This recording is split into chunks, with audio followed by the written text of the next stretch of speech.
नमस्कार, मैं हूं आपके साथ अश्वनी झा और आप देख रहे हैं न्यूज बोर्ड। अयोध्या में 5 अगस्त को राम मंदिर की भूमि पूजन है, लेकिन इसके पहले मंदिर के गर्भगृह में 200 फुट गहराई में टाइम कैप्सूल रखा जाएगा।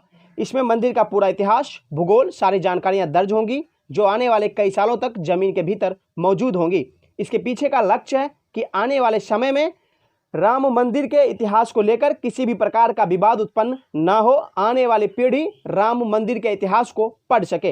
राम मंदिर की जिम्मेदारी संभाल रहे राम जन्मभूमि तीर्थ क्षेत्र ट्रस्ट के सदस्य कामेश्वर चौपाल ने यह जानकारी साझा करते हुए बताया कि राम मंदिर का इतिहास ताम्रपत्र पर उल्लेखित किया जाएगा। इसमें राम मंदिर का पूरा इतिहास, भूगोल, राम मंदिर तीर्थ क्षेत्र का जो ट्रस्ट है उन सारे ट्रस्टी का नाम होगा। राम मंदिर को लेकर आज तक जो भी लड़ाइयाँ चली हैं वो सारे उसमें उल्लेखित किए जाएंगे। जितने भी ट्रस्ट बने हैं, जो भी ट्रस्ट के अध्यक्ष हुए हैं, ट्रस्ट के सदस्य हुए हैं, सबका नाम उस ताम्रपत्र में उल्लेखित किया जाएगा।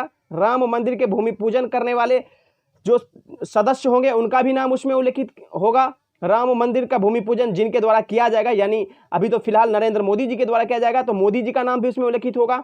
उसके बाद उस ताम्रपत्र को टाइम कैप्सूल के अंदर डालकर उसे मंदिर के गर्भगृह में 200 फीट नीचे दफनाया जाएगा।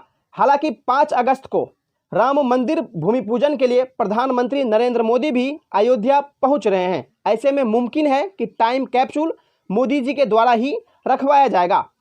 अब टाइम कैप्सूल होता क्या है? टाइम कैप्सूल धातु के एक कंटेनर की तरह होता है, जिसे विशिष्ट और ठोस धातु के मदद से इस प्रकार तैयार किया जाता है कि वो हर तरह के मौसम का सामना करने में सक्षम हो। टाइम कैप्सूल को जमीन के अंदर काफ़ी गहराई में रखा जाता है और काफ़ी गहराई में होने के बावजूद भी टाइम कैप्सूल को किसी भी प्रकार का नुकसान नहीं पहुंचता है, ना ही ये सड़ता है, ना ही ये गलता है। अब आपको बताएं कि टाइम कैप्सूल रखने का मकसद क्या है। टाइम कैप्सूल को दफनाने का मकसद किसी समाज, काल या देश के इतिहास को सुरक्षित रखना होता है, ताकि भविष्य की पीढ़ी को किसी खास युग, समाज और देश के बारे में जानने में मदद मिले। हालांकि जब से ये जानकारी सामने आ रही है कि राम मंदिर के गर्भगृह में टाइम कैप्सूल रखा जाएगा, तब से सोशल मीडिया पर जोर शोर से चर्चा है कि 1973 में इंदिरा गांधी ने भी लाल किला के सामने टाइम कैप्सूल को दफन किया था। इसी को लेकर प्रोफेसर रंगनाथन ने ट्वीट करते हुए लिखा है कि 1973 में इंदिरा गांधी ने भी ठोस धातु से निर्मित टाइम कैप्सूल को लाल किला के सामने दफन किया था। अब आपको मैं बता दूं कि इंदिरा गांधी लाल किला के सामने जिस टाइम कैप्सूल को दफन की थी, उसे धरती के 32 फीट अंदर दफन किया गया था।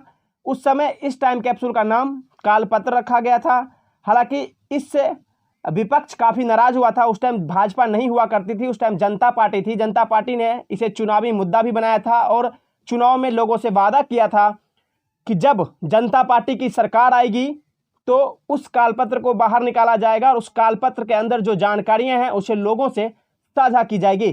1977 में मोरारजी देसाई की अध्यक्षता में जनता पार्टी की सरकार बनी, मोरारजी देसाई प्रधानमंत्री बने और 1977 में जो है उस कालपत्र को बाहर निकाला गया।